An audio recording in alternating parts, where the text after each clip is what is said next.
Well, this one's been a long time coming. SeaWorld Orlando has finally made their big new roller coaster announcement. Coming in 2023 is Pipeline, the surf coaster, the world's first surf coaster by B&M. We've been trying to figure this one out for years. What on earth is a surf coaster? Rumors started churning all the way back before the pandemic. This ride got pushed back a couple years. We knew they were going to be adding a first of its kind, but we didn't know what a surf coaster would be. Now, with an official animation from SeaWorld Orlando, we can see that it is the next generation stand-up coaster. But they've designed it to have a little give to it, so the seats are actually going to bounce a little. The idea is to mimic the feeling you get while riding a surfboard. Hence why the train looks like one big surfboard, which is actually a pretty cool design, especially when you compare it to the previous generation stand-up trains. Look how closed off those are. Very much a boxy kind of feel. These are two across, very open. I think it's a really clever design. The way the park describes is that when you ride a surfboard, you aren't standing with your legs just straight up. They're bent a little bit, and your position is going to change depending on the wave you're taking. So even as we're looking through this layout, which doesn't look too terribly exciting, the experience is really going to be different depending on how the seat moves. So I feel like the best word I could use to describe this attraction is intriguing. I'm more intrigued about this ride than I thought I would be, but I still don't know if I would say I'm super excited for it. In my opinion, this has always been a very strange addition, but I understand why they're doing it. Number one, Orlando is a hotspot for theme parks. This is the tourist destination of the world, so they have to make themselves different from every other park in the area.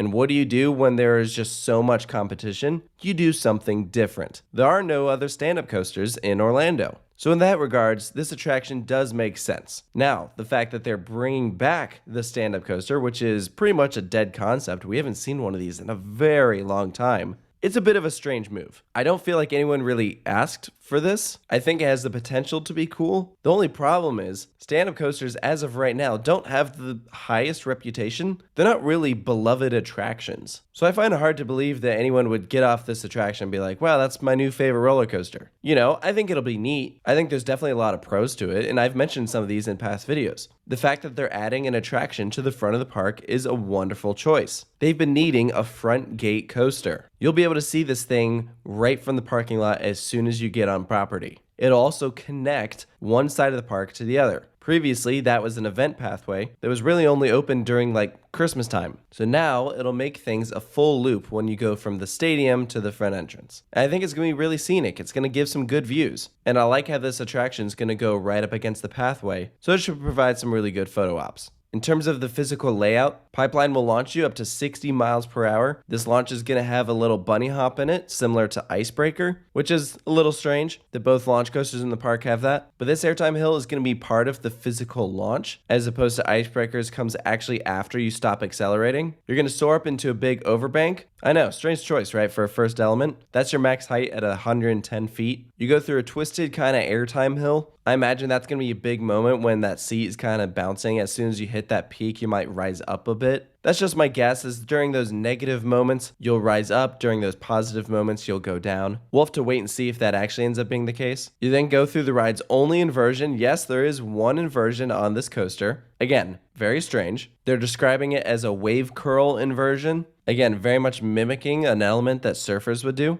And I think it does create a nice visual. I think when you think of someone surfing on a wave, it does sort of look like a roller coaster inversion. And then pretty much from there, you're going into an assortment of helices and bank turns, staying fairly low to the ground. So the layout doesn't look like anything crazy. In fact, before we knew what the seats would be doing, I went out and said that this layout actually looks pretty boring. So I think the seat movement is really what's going to make this attraction. It's going to be that factor that determines whether this is a good ride or just something that people get off and they're like, it was all right. Or maybe even, I didn't really like it. I can think of several stand-up coasters that people have ridden and are like, that's not very good at all. But then you have rides like Georgia Scorcher or Riddler's Revenge that people actually really enjoy. I don't think this ride is going to be anywhere near as forceful as those attractions, but I don't think this ride is really designed to be that way, especially when you have rides like Kraken, which are in the same park, which are very intense. This still seems to kind of fall in the family thrill category, although it does have a height requirement of 54 inches, which in my opinion is, again, a very strange choice because SeaWorld Orlando really really needs a ride for that 48-inch height requirement. Icebreaker was going to be that, but it's not anymore, which means that all of the roller coasters here, save for like Journey to Atlantis or Super Grover, are at 54 inches. I'm sure they didn't know that Icebreaker was going to end up having to get changed when they were designing this attraction, but I think if anything it means that after this coaster they really need to get something for the families, something a bit tamer. I could see them going with something like Wavebreaker, but we'll have to wait and see. One thing at a time. But overall, I mean, I think the concept art looks nice. Again, I really like the train design that they went with. I think the area will look good. Everything about the placement of this coaster seems kind of stylized. I wouldn't say it's going to be elaborately themed.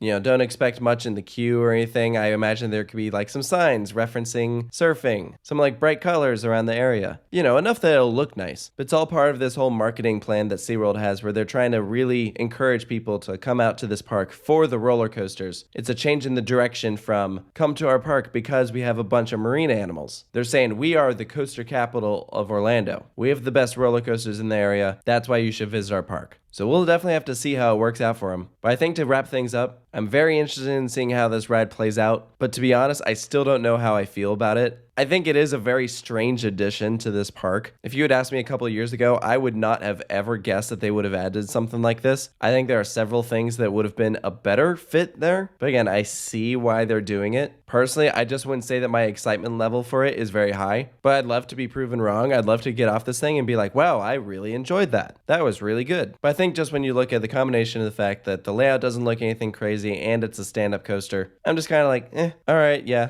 great on SeaWorld for adding another roller coaster. It will be an improvement to the park, but I just don't know how much it'll wow everyone. But again, we'll have to wait and see. So let me know down in the comments below what you think of Pipeline, the surf coaster coming to SeaWorld Orlando next year. I imagine this ride will be opening up in springtime. As usual, we'll be sure to go out and experience it, post a bunch of videos about it so you can know what to expect. So be sure to stay tuned for those. Thank you so much for joining us, and we'll see you next time.